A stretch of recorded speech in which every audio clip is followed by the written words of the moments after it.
What's up, everybody, and welcome back to the channel, where today I have the pleasure of driving the 2022 BMW M240.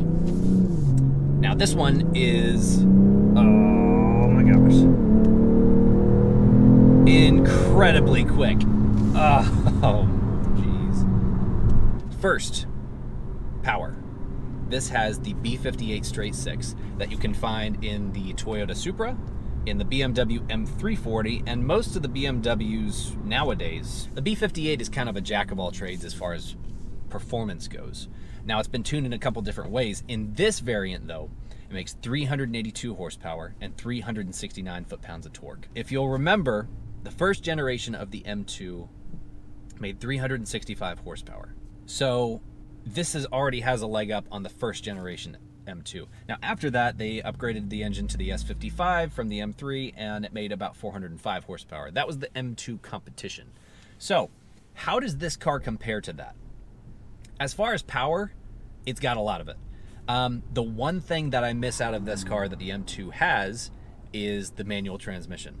This one has the ZF 8-speed transmission, which is very quick and a lot of fun to use, but for the purists who really love to manually shift a car, it's kind of a bummer. But that's something to look forward to in the next generation M2. Hopefully, it comes with a manual option. The 2022 2 Series that I'm in today is miles better than the previous generation 2 Series. For starters, there is a lot more power here. The older one, I think, was right around 320 horsepower, I believe. So this gets another 60 horsepower on top of that. Now, the old one was awesome to drive, don't get me wrong. It was very fun. This one, however, is just a little bit, well, sorry, this is a lot better.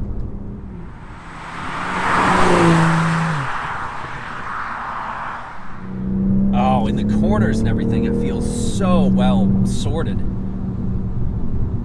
BMW does a really, really good job for driving experience. So this one right here is very, very well balanced in the corners. It feels very light, and their engines are phenomenal. The 2 Series for me is pretty much the purest BMW that there is, because you feel so connected to the road. Whenever you go around corners, it hugs it very well. This has a rear biased X-Drive, which means that you can kick the tail out a little bit around corners, but not a lot. It doesn't ever let you lose control.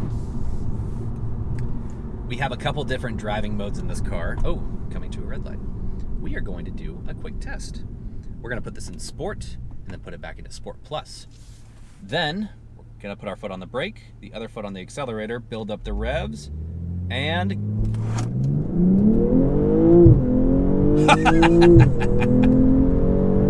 that's 0 to 60 in 3.6 seconds. Oh man, this thing is so much fun. Okay, so the differences between this and the previous generation, let's go ahead and get back to that.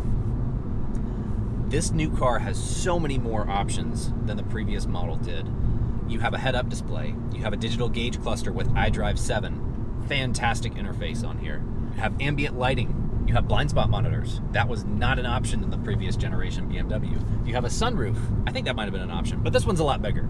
You have a lot of driver aids. So the previous model, I think, had frontal collision warning and frontal collision mitigation. This one has adaptive cruise control. It has lane keep assist. It has lane departure warning. A lot of really nice upgrades on this from the previous model. A lot more options. And being that it was a purist BMW, they kind of used that as an excuse to not give you a lot of really cool options and driver aids. But I really think it adds a lot to it.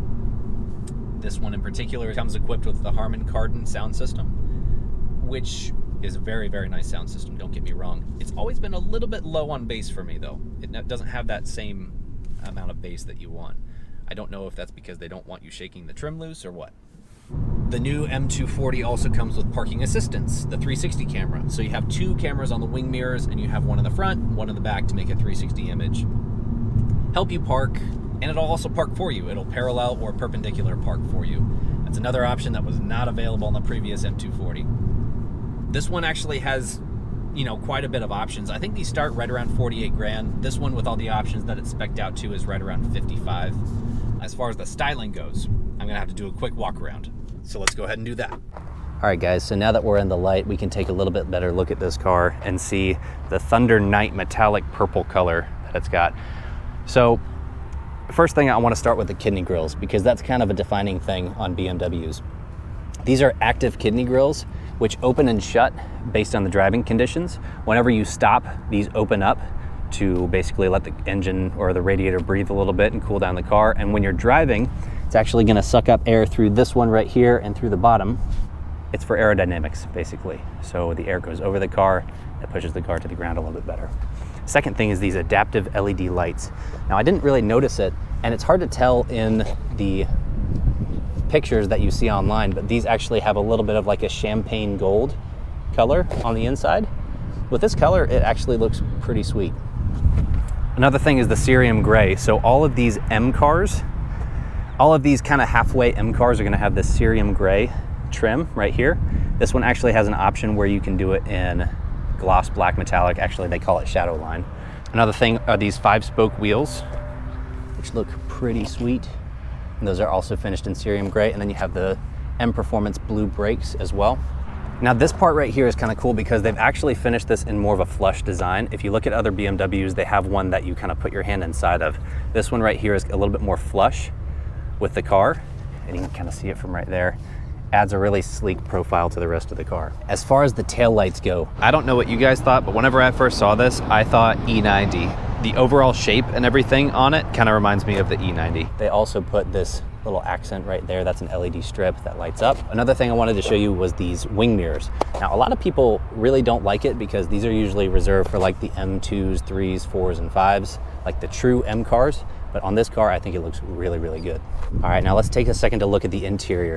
And on this one in particular, they have the M lighting. So this is kind of an ambient lighting. At night, this is really cool. I can't really show it to you right now, but at night, this lights up when you're driving, and it looks pretty sweet on the inside. All right, so this car is finished in cognac leather, which is just a really nice kind of textured leather.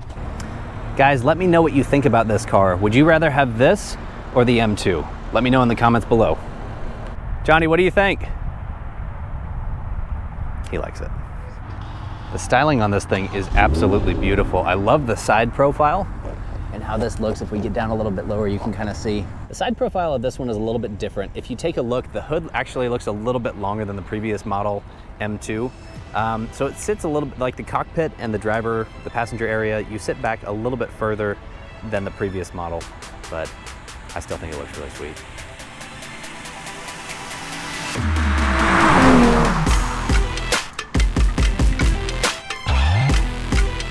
Guys, let me know what you think of this video. If I missed anything, please put it in the comments below. I want to say a big thank you to Hunter for letting us use this car again.